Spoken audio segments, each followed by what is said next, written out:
Bueno, pues bienvenidos a esta parte segunda, eh, donde quería decir que Nick Land es un filósofo agradecido porque él básicamente comenta y reconoce a todos los filósofos que le han influido o que tiene cierto vínculo con él y que le ayudan a desarrollar su filosofía. Obviamente, no se trata de que Nick Land o cualquier filósofo termine constantemente reconociendo y venga a reconocer y reconocer todo aquello que le influye, ¿no? El aire de esta mañana me ha influido, ¿no? O una nota a pie de página, no, no se trata de eso en absoluto. Pero creo que es honesto con ciertos elementos que en última instancia pues sí que son claves, o al menos son claves para Nick Land, ¿no? Y de esa manera se le hace un pequeño tributo al autor en cuestión.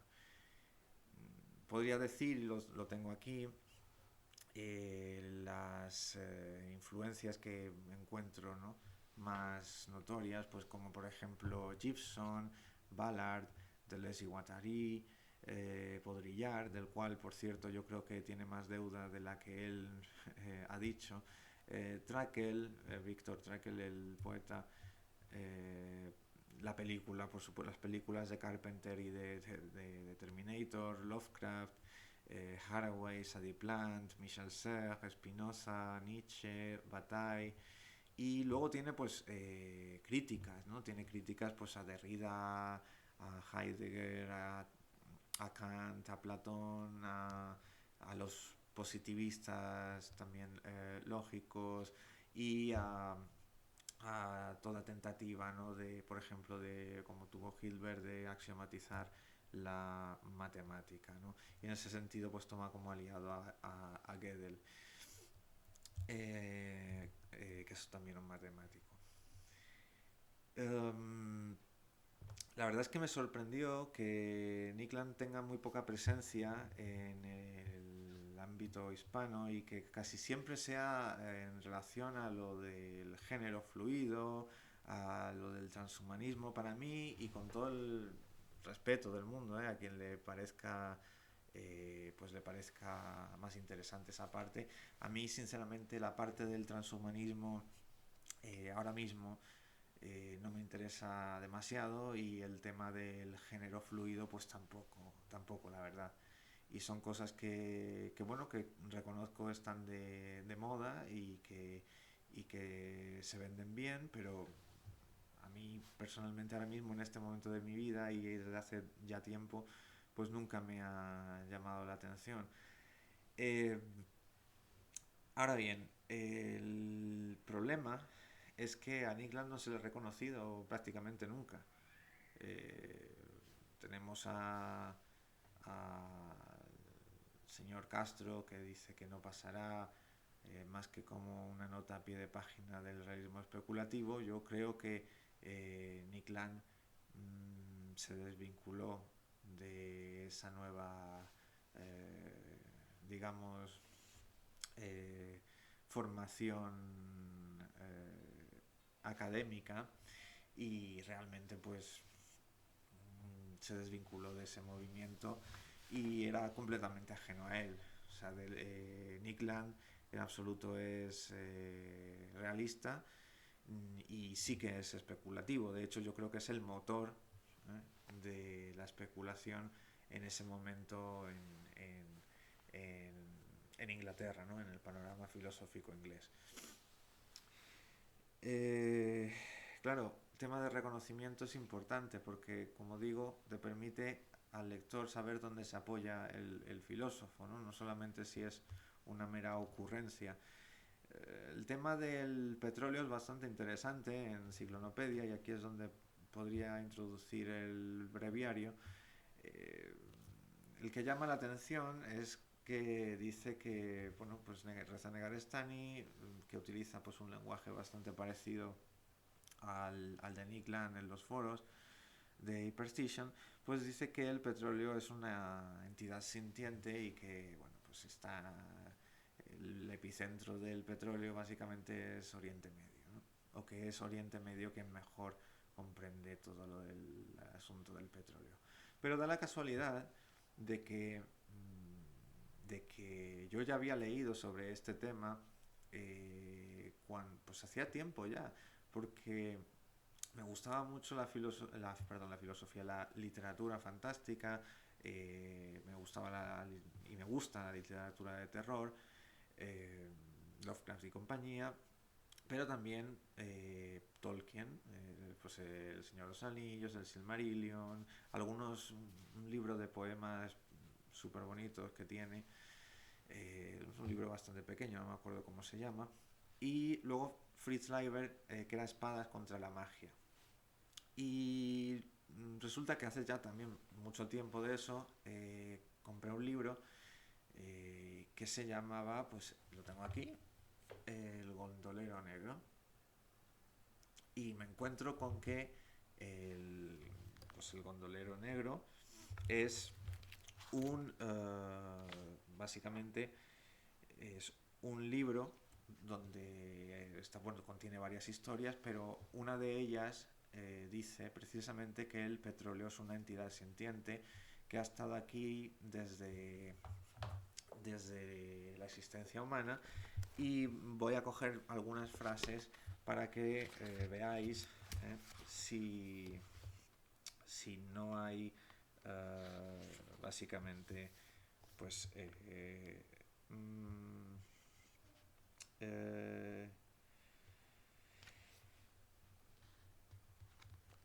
dice que Dalloway, el protagonista, temía la naturaleza de este poder, de una inhumanidad absolutamente negra, su práctica omnipresencia y su antigüedad pues eterna, ¿no? Dice, dice bueno, habla un poco de la vida, dice, cuando consideras la fuente de los combustibles químicos que han hecho ellos solos la civilización posible y la riqueza moderna también,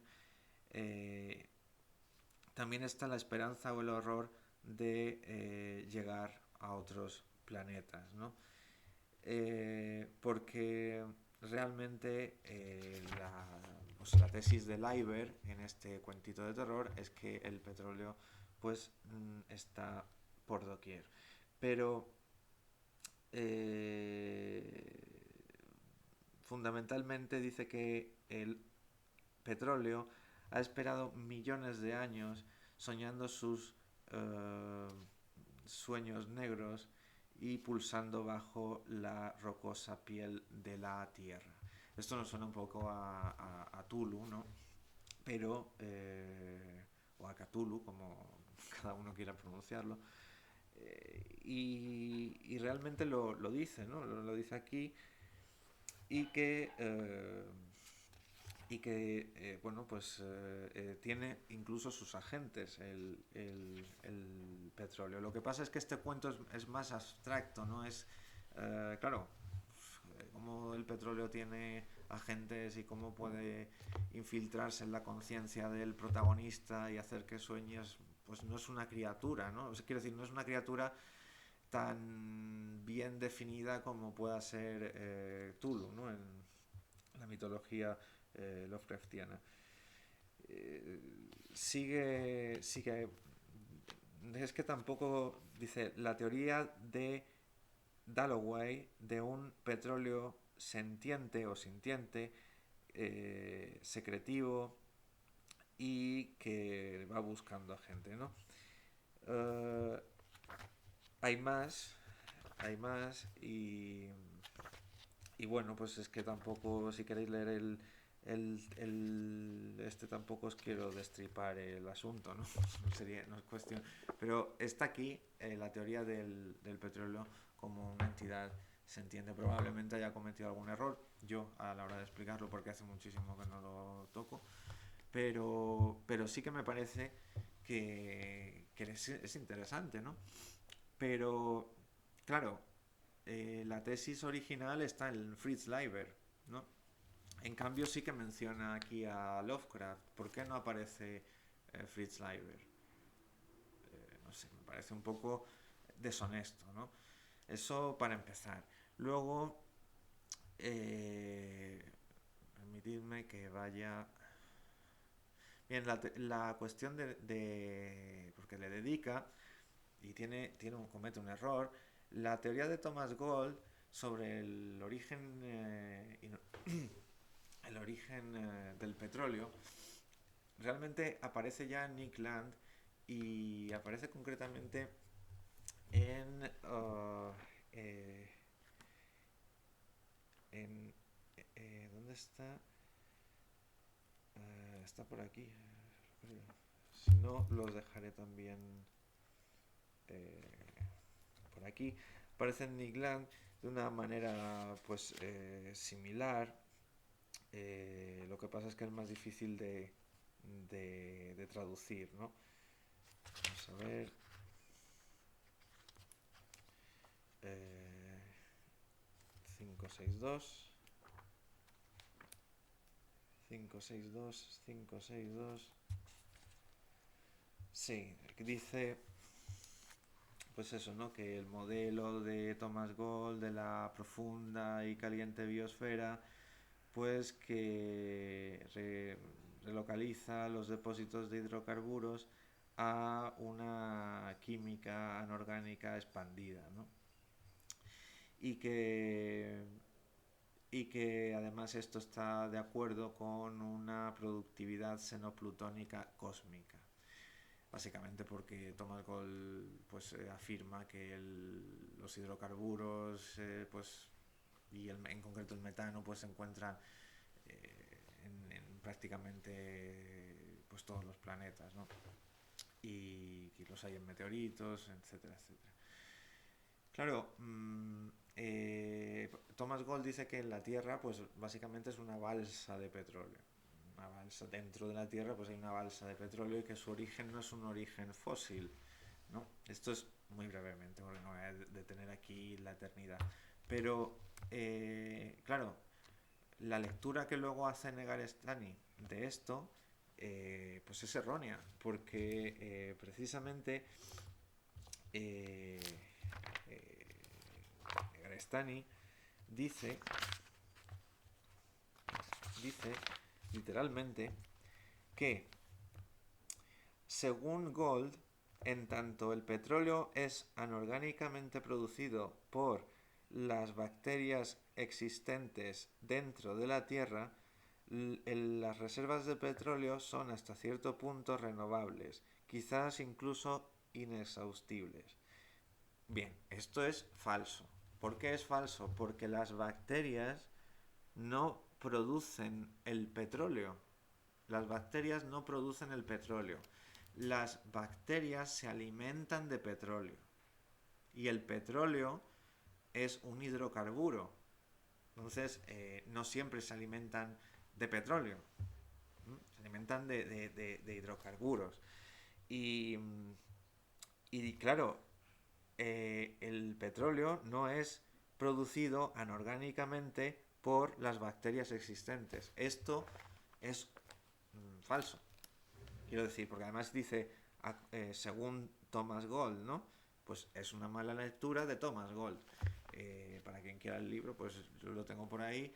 Es bastante fácil de leer, la verdad, para un astrofísico hablar de este tema y que sea ameno, pues la verdad es que está bastante bien. Pero, pero ya hay un punto aquí que no es cierto, ¿no? Y, y, y claro, dice que luego dice, los hidrocarburos constituyen, a través del mito de los combustibles fósiles, según el cual los hidrocarburos constituyen el origen del petróleo. El petróleo es un hidrocarburo. O sea, tenga o no origen abiogénico. O sea, el petróleo es es un hidrocarburo, no sé. Vuelvo a leer. Según, a través del mito de los combustibles fósiles, según el cual los hidrocarburos constituyen el origen del petróleo. Pero si es que el petróleo es un hidrocarburo. No sé si lo estáis pillando. Pero bueno, en cualquier caso, ese es el segundo punto, ¿no? La mala lectura del asunto del petróleo. Luego dice que el petróleo envenena al capital. Aquí GDS Filosofía pues parece ser que también lo sostiene.